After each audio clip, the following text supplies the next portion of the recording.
Agora o Lula passou de todos os limites. Ele comparou o Estado de Israel com o regime nazista na Alemanha. Ele diz que o único precedente na história do que Israel está fazendo na faixa de Gaza é o que Hitler fez quando decidiu matar os judeus.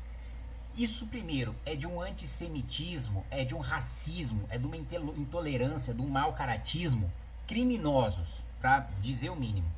E o segundo ponto, já começa a gerar uma reação internacional pesadíssima contra o governo Lula. Se a situação, aliás, quem dera se fosse só contra o governo Lula, né? A nossa imagem está indo para o buraco enquanto país, enquanto nação, né? Os países estão repudiando, os países estão, né, destruindo, né, as relações com o Brasil, com o nosso país, que infelizmente é governado por esse energúmeno, né?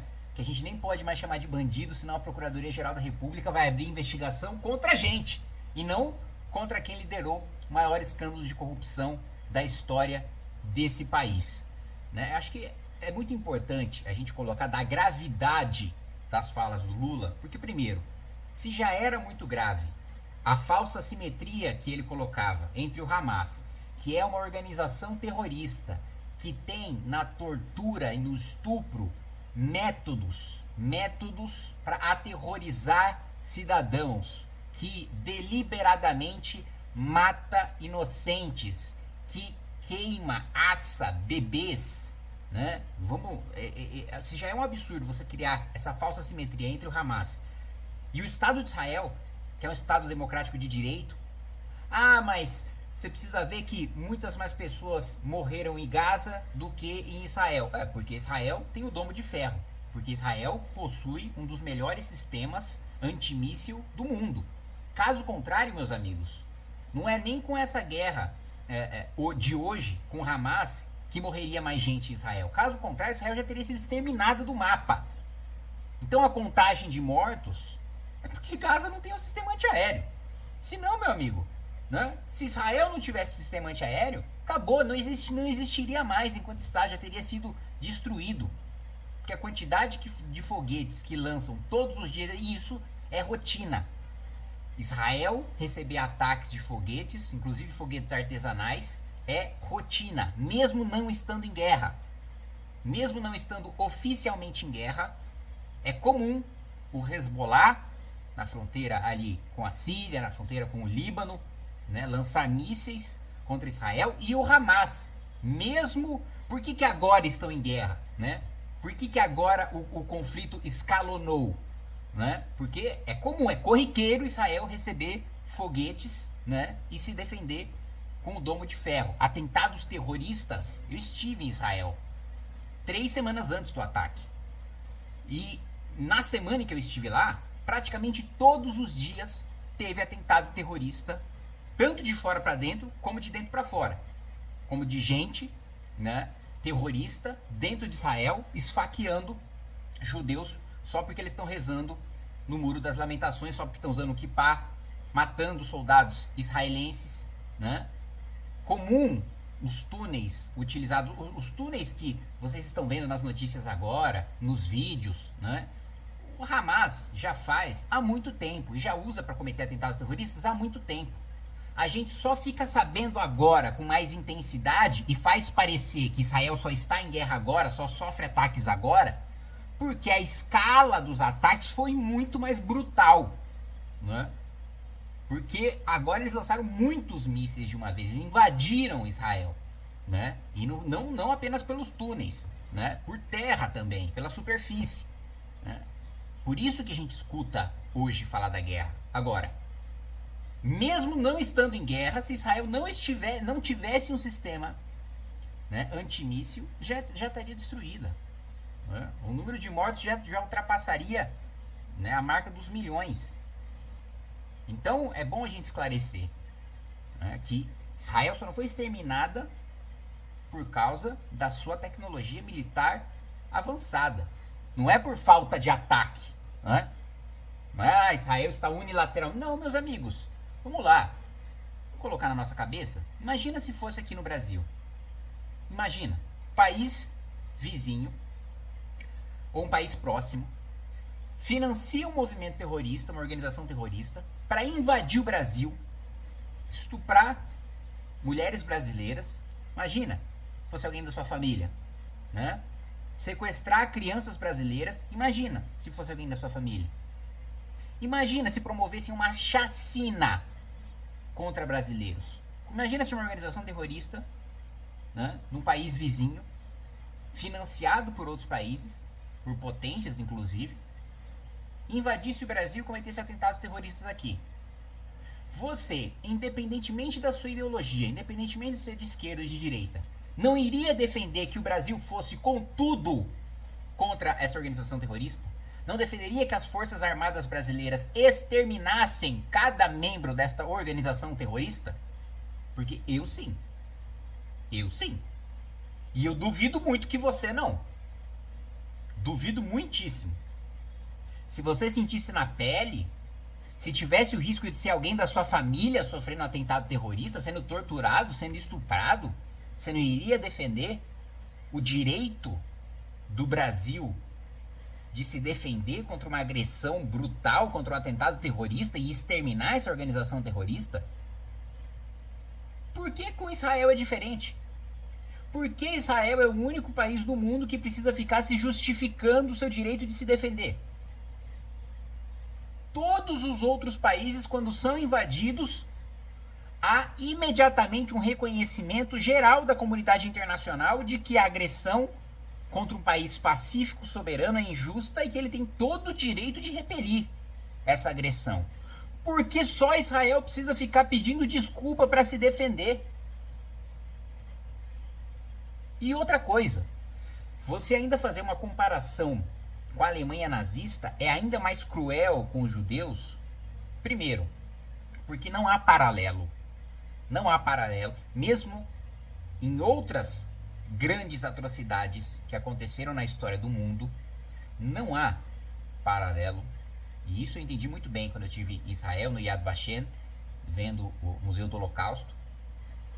Como nunca houve contra nenhum povo que houve contra o povo judeu na Alemanha nazista, que foi o extermínio, não só o extermínio, né, de um povo, né, não só destruir, buscar exterminar, né, um grupo de pessoas da face da terra, mas fazer disso uma política industrial. Empresas privadas disputavam licitações no governo da Alemanha nazista para saber quem é que ia lucrar com o cabelo tirado das mulheres judias. Quem ia fazer, né, a destruição dos corpos. Né? Era uma atividade econômica institucionalizada, aberta. É uma política de extermínio industrial. Isso não há paralelo na história. Houve outros genocídios? Sim. Brutais? Sim. Visando exterminar povos? Sim. Obviamente, a própria definição de genocídio está aí. Agora, na escala industrial, com o aproveitamento cruel econômico de cada parte, de cada fase do extermínio, com pesquisas sendo financiadas com rios de dinheiro para se estudar a maneira mais eficiente do ponto de vista econômico para se destruir um povo, isso não há paralelo. Isso nunca foi feito contra nenhum outro povo. Muito menos quando a gente fala de uma nação soberana defendendo-se de um atentado terrorista. Se o Holocausto não encontra paralelo nem em outros genocídios na história, imagina se teria paralelo com o Estado Democrático de Direito. O único Estado Democrático de Direito da região. A única democracia da região. O único lugar em que mulheres têm direitos iguais, que gays têm direitos iguais, em que todas as religiões podem ser professadas e todas as posições políticas podem, inclusive, estar representadas no parlamento. Ainda que essas posições políticas sejam extremamente críticas contra a própria existência do Estado de Israel. Esses parlamentares são eleitos e têm seu espaço e o seu direito de fala garantidos no parlamento israelense. Eu estive lá. Eu conversei com parlamentares muçulmanos. O ministro da Suprema Corte árabe muçulmano. Primeiro, veja se há tripartição do poder em qualquer outro país da região. Ainda se houvesse, imagine na Síria, no Líbano, um ministro da Suprema Corte judeu. Pior, imagine em Gaza. Gaza é uma ditadura. O regime que governa Gaza e a faixa de Gaza é um regime ditatorial, autocrático. Então, e agora o primeiro-ministro Benjamin Netanyahu já se pronunciou, o ministro da Defesa já se pronunciou, e eu não tenho a menor dúvida de que seguirão pronunciamentos das autoridades americanas, autoridades europeias, porque o que o Lula colocou é tão grotesco, mas tão grotesco, que assim, eu não posso deixar de acreditar, de achar que é uma mistura de perversão, de perversidade, com ignorância, mau caratismo e senilidade. Eu acho que o Lula tá gagá também. Porque assim, a quantidade de atrocidades que ele tem afirmado em sequência, né? Pô, de agradecer a escravidão, de dizer que se quiser bater na sua mulher, não vai bater dentro de casa, bate fora. Agora, a pior de todas, comparar o direito de defesa do Estado de Israel com o regime da Alemanha nazista, assim, eu não consigo pensar que, para além, né, de todos os defeitos morais e intelectuais que o Lula tem, há também uma senilidade catagagá. Ele não tem a menor condição de continuar governando esse país.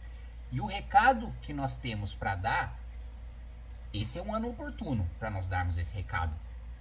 Porque a linguagem que político entende é a linguagem do voto. Quando eles virem, né, que nesse ano vão tomar uma enxurrada, vão tomar uma lapada, vão perder nas principais capitais, nas principais cidades, nas maiores cidades desse país, por causa desse tipo de posicionamento atroz, quando virem que em 2026 vão tomar uma lapada no Senado, vão tomar uma lapada na Câmara e vão ser, né, expulsos da presidência da República no voto, aí eles vão começar a entender o quanto essa ideologia doentia, esses posicionamentos doentios deles, não só não adianta para eles ficar jogando para os seus mais radicais, que os mais radicais não ganham a eleição, como também vai garantir que eles cavem a própria cova política. E a gente precisa estar atento e precisa garantir que todo esse posicionamento do Lula se reflita na derrota do PT e das esquerdas nas eleições. O Brasil sempre foi um país tolerante, democrático, plural, diverso. Eu mesmo, bom, minha mãe, vocês sabem, de Santa Isabel do Pará, meu pai, filho de imigrantes japoneses, então, né, e aí minha mãe tem lá bisavós, tataravós, Portugal, da Espanha, indígena, africano. Então, assim, eu sou um retrato disso, eu sou um mestiço, como a maior parte dos brasileiros são mestiços. E sempre houve o espaço, a tolerância, o respeito entre diferentes religiões, culturas, etc. no Brasil. Agora, semeia-se agora esse clima de intolerância que resulta nos casos de antissemitismo grotescos, como a gente viu na Bahia, né? Então nós precisamos expurgar esse mal do nosso país. E esse ano de 2024 é o ano para a gente dar o pontapé inicial.